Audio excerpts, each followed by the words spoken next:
1997 में एक post apocalyptic समाज द वेस्टलैंड नामक भूमि में रहता है जो कचरे से अटी पड़ी है। यहाँ पर पानी की कमी से पानी को करेंसी के रूप में बदल दिया है। इस समाज पर ज्यूस नाम के एक परपीड़क और अत्याचारी अधिपति का शासन है और ज्यूस के लोगों की एक उत्साही भीड़ होती है। ज्यूस उन लोगों के बीच लड़ाई आयोजित करना पसंद करता है जिनका वह शहर से अपहरण करता है और वे एक सूखे हुए स्विमिंग पूल के अंदर मौत से लड़ते हैं। ज्यूस के पास एक अजीब मशीन है जिसे मानव शरीर से पानी निकालने के लिए डिजाइन किया गया है। लड़ाई में मरने वाले सभी लोगों को मशीन में भेजा जाता है। यहाँ उनके शरीर को काट कर 10 गैलन पानी निकालने के लिए कुचल दिया जाता है। हम देखते हैं कि भीड़ स्काउट के नाम का जाप कर रही है क्योंकि उसने उन सभी विरोधियों को मार डाला है जिनके खिलाफ जाने के लिए उसे बनाया गया था। हालांकि ज्यूस स्कॉट जैसे बहादुर व्यक्ति को स्वतंत्र रूप से जाने नहीं दे सकता, इसलिए उसके आदमी कंकाल स्काउट को उसके सिर पर हथौड़े से मार देता है। नेक्स्ट सीन में हम देखते हैं बच्चे के रूप में जाना जाने वाला एक किशोर बंकर में अकेला रहता है। जीवित रहने के लिए वह अतीत की मूल्यवान चीजों की तलाश में वेस्टलैंड्स की सफाई करता है, लेकिन काम इतना आसान नहीं है। संकट ने लोगों को खून के भूखे जानवरों में बदल दिया है जो पानी की एक बूंद के लिए किसी को भी मारने के लिए तैयार है। सुरक्षित रहने के लिए बच्चे को छिपे रहना चाहिए और खतरनाक लोगों से दूर रहना चाहिए। एक दोपहर वह एक नए कचरे के ढेर पर साइकिल से अपने काम पर जाता है। उसके लिए जगह नहीं है, इसलिए वह अतिरिक्त सावधानी बरतता है। कूड़ेदान में से देखने के दौरान वह लाठी पर चढ़े 3 सिर को देखता है। इसका मतलब है कि किसी ने कूड़ेदान पर अपना निशाना लगा दिया है और विदेशियों को दूर रहने की चेतावनी दे रहा है। बच्चा अपनी नोटबुक में उस स्थान को मार्क करता है जिसका उपयोग वह सुरक्षित क्षेत्रों पर नजर रखने के लिए करता है और फिर पकड़े जाने से पहले वह भाग जाता है। कुछ देर साइकिल चलाने के बाद वह अपने घर पहुंचता है जो एक अंडरग्राउंड बंकर है। बंकर के अंदर उसका सारा सामान है जो उसे डंपिंग साइट पर मिला है। उसके जैसे किसी के लिए यह शहर की सुरक्षित जगह नहीं है, लेकिन बच्चा भाग्यशाली है कि उस पर कभी हमला नहीं किया गया। थोड़ी देर बाद वह लोकल पब में जाता है जहां केवल नियमित लोगों को जाने की अनुमति है। इस स्थान पर बगू नामक एक जल व्यापारी रहता है। बच्चा आमतौर पर भोजन और पानी के लिए व्यापारी के साथ मिलने वाले सामान का आदान प्रदान करता है। इस बार वह बागू को पानी की एक बोतल के लिए एक पेन देता है। बच्चा दुखी है क्योंकि उसके लिए एक सप्ताह जीवित रहना पर्याप्त नहीं है। बागू इस पर ध्यान देता है और उसे एक टर्बो राइडर कॉमिक देता है और इससे बच्चे का चेहरा खुशी से चमक उठता है क्योंकि वह टर्बो राइडर का डाई हार्ट फैन है। फिर हमारा परिचय फ्रेड नाम के एक प्रोफेशनल आर्म रेसलर काउबॉय से होता है। वह उसी पब में है और एक बड़े आदमी को चुनौती देता है। पंजा लड़ाई के एक इंटेंस मैच के बाद फ्रेड हमेशा की तरह जीत जाता है और प्रतिद्वंदी को पूरे पब को पीने के लिए व्यवस्था करना पड़ता है। तभी फ्रेड का एक सहयोगी उसके पास चौंकाने वाली खबर लेकर आता है। खबर ये है कि फ्रेड का भाई स्काउट लापता हो गया है। फिर हम देखते हैं कि बच्चा खेल के मैदान में कॉमिक पढ़ रहा है।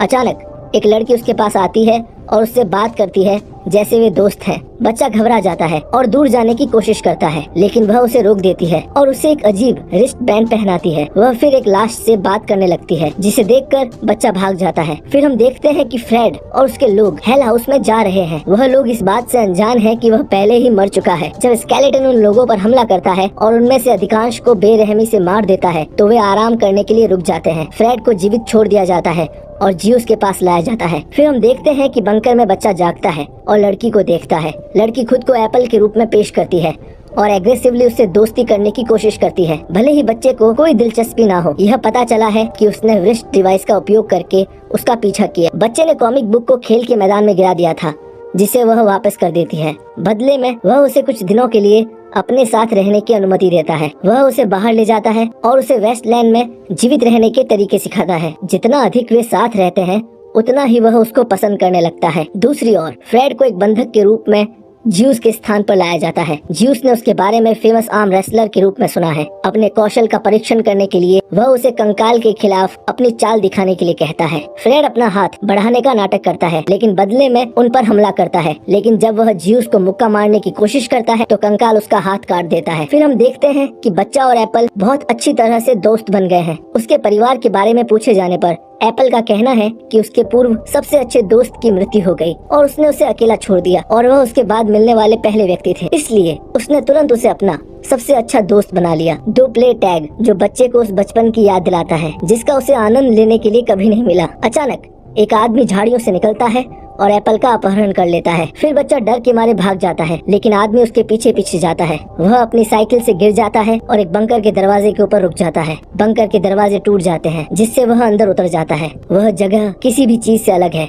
जिसे उसने कभी देखा है, और इसमें एक अजीबोगरीब चमकता हुआ गोला है जिसे बच्चा फैसिनेशन में छूता है। जैसे ही वह ऐसा करता है, बंकर की लाइट्स ऑन हो जाती है। वह सावधानी से आगे बढ़ता है और अपने पसंदीदा सुपर हीरो टर्बो राइडर की लाश को कंट्रोल पैनल के सामने बैठा पाता है। यह पता चला कि वह मानवता को पृथ्वी से नष्ट होने से बचाने वाला था, लेकिन मिशन को पूरा करने से पहले ही उसे मार दिया गया था। फिर बच्चा सुपर हीरो गियर पहनता है और उसे पता चलता है कि यह अभी भी काम करता है। वह अपने हाथ से शक्तिशाली बिजली फेंक सकता है जो एक शॉट से मारता है। बच्चा अब अपने पसंदीदा सुपर हीरो में बदल गया है और अपने दोस्त को बचाने के लिए तैयार है। वह एप्पल की तलाश में जाता है। फिर उसका अपहरण करने वाले व्यक्ति से उसका सामना होता है। आदमी बच्चे पर हमला करने के लिए अपने डिटैचेबल पंच का उपयोग करता है, लेकिन टर्बो के बिजली के शक्तिशाली झटके के खिलाफ उसका हमला कमजोर है। दूसरी ओर हेल हाउस में फ्रेड, एप्पल और एक अजनबी खाली स्विमिंग पूल के अंदर है। उन्हें जियूस के आदमियों से लड़ना होगा और जो हारेंगे उन्हें पानी के लिए मशीन में डाल दिया जाएगा। लड़ाई शुरू होने से पहले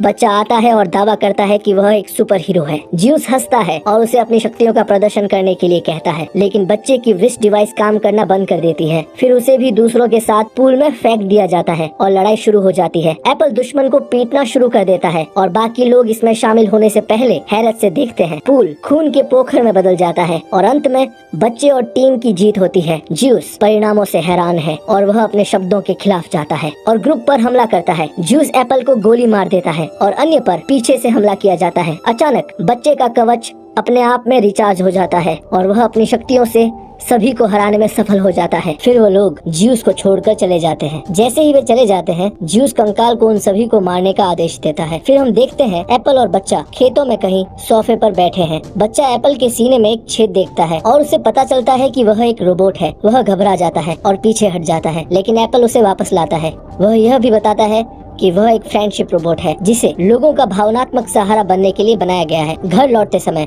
वह कुछ सेकंड के लिए पीछे रह जाता है। जब वह ठीक हो जाता है तो उसे पता चलता है कि उसका ट्रांसमीटर खराब हो गया है और वह केवल कुछ और दिनों के लिए ही काम कर सकता है। और एक नया ट्रांसमीटर खोजने के लिए वे पानी के व्यापारी बागो से मिलते हैं। वह एक ऐसी जगह के बारे में जानता है जहाँ कई बेकार रोबोट फेंक दिए जाते हैं, जिनमें कभी भी एक काम करने वाला ट्रांसमीटर हो सकता है। दोनों डंपिंग साइट के लिए अपना रास्ता बनाते हैं, लेकिन एप्पल अचानक काम करना बंद कर देता है। वे रात में एक इमारत के अवशेषों के पीछे विश्राम करते हैं। बच्चा एप्पल को अपने माता पिता के बारे में बताता है जो जियूस द्वारा मारे गए थे जब वह छोटा था। उसी समय कंकाल और उसके लोगों ने बागू को ढूंढ लिया और उसका अपहरण कर लिया। उन लोगों ने उनसे बच्चे के बारे में पूछा तो वह उसे बताता है कि वे रोबोट डंपिंग के पास गए थे, लेकिन कंकाल उसे वैसे भी मार देता है। अगली सुबह कंकाल आता है जहां बच्चा और एप्पल है। वे भाग जाते हैं, लेकिन अंत में एक चट्टान पर आ जाते हैं। कंकाल एक तेज डिस्क से एप्पल का सिर काट देता है और बच्चा उसके सिर पकड़ने की कोशिश करता है, लेकिन वो चट्टान से गिर जाता है। कंकाल सोचता है कि दुश्मन मर चुका है और हेल हाउस लौट जाता है। वह नहीं जानता कि बच्चा अपने कवच के कारण बिना किसी चोट के बच गया और वे अंत में रोबोट डंपिंग साइट पर पहुंच जाते हैं। लेकिन अब एप्पल को न केवल एक ट्रांसमीटर बल्कि उसके सिर के नीचे के पूरे हिस्से की जरूरत है। फिर बच्चा सिर को एक रैंडम बॉडी पर लगाने की कोशिश करता है, लेकिन ऐसा नहीं होता। फिर एक फ्लैशबैक हमें दिखाता है कि जियूस बच्चे के माता पिता को मारने और उन्हें लूटने से पहले सिर्फ एक कूड़ा हटाने वाला था। जब बच्चा जागता है तो वह खुद को फ्रेड के साथ पाता है। वह आदमी उसे सुरक्षित स्थान पर ले जा रहा है, लेकिन एप्पल को डंपिंग साइट पर छोड़ दिया है। अचानक कंकाल फिर से उनके सामने आ जाता है और जैसे ही दोनों लड़ने के लिए तैयार होते हैं, हम देखते हैं कि एप्पल फिर से ठीक हो रहा है। वह अपने दोस्त की तलाश के लिए रिस्ट डिवाइस का उपयोग करता है। फिर हम देखते हैं कि जियूस अपने आदमी के साथ जुड़ जाता है और उसका मजाक उड़ाता है। उसके लोगों का एक समूह दोनों पर हमला करता है और लड़ाई शुरू हो जाती है। बच्चा आखिरी बार चट्टान से गिर गया था, इसलिए बच्चे के कवच ने काम करना बंद कर दिया है, जिससे उसके पास विरोधियों से लड़ने की केवल अपनी ताकत ही बची है। यह जगह खून खराबे में बदल जाती है क्योंकि लोग एक दूसरे को मारने के लिए भीषण तरीके अपनाते हैं। यहाँ तक कि फ्रेड भी कंकाल का हाथ तोड़ने में सफल हो जाता है। बच्चा अपनी तरफ से पूरी कोशिश करता है और उनमें से ज्यादातर लोगों को मार देता है, लेकिन एक लड़की को मारने के लिए संघर्ष करता है। तभी एप्पल उसकी बाइक पर आता है और दुश्मन पर गेंडे के सींग से वार करता है।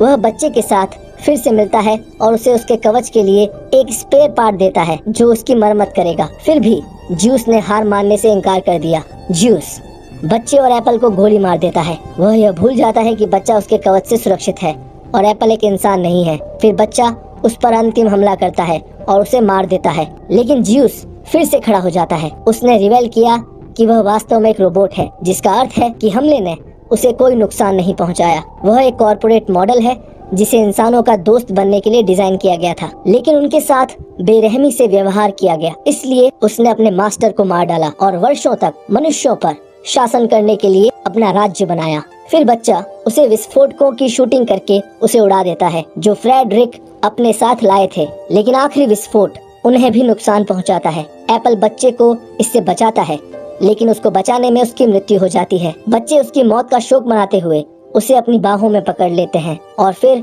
वह एप्पल को दफनाता है। फ्रेड ने खुलासा किया कि विस्फोट से पहले जमीन से पानी की एक धारा निकली थी। वह उसे वेस्टलैंड के लोगों तक पहुंचाना चाहता है और सैकड़ों लोगों की जान बचाना चाहता है। बच्चा उसे शुभकामनाएं देता है और वेस्टलैंड के दूसरी तरफ का पता लगाने के लिए सवारी करता है, जहां वह पहले कभी नहीं गया था, और फिल्म खत्म हो जाती है।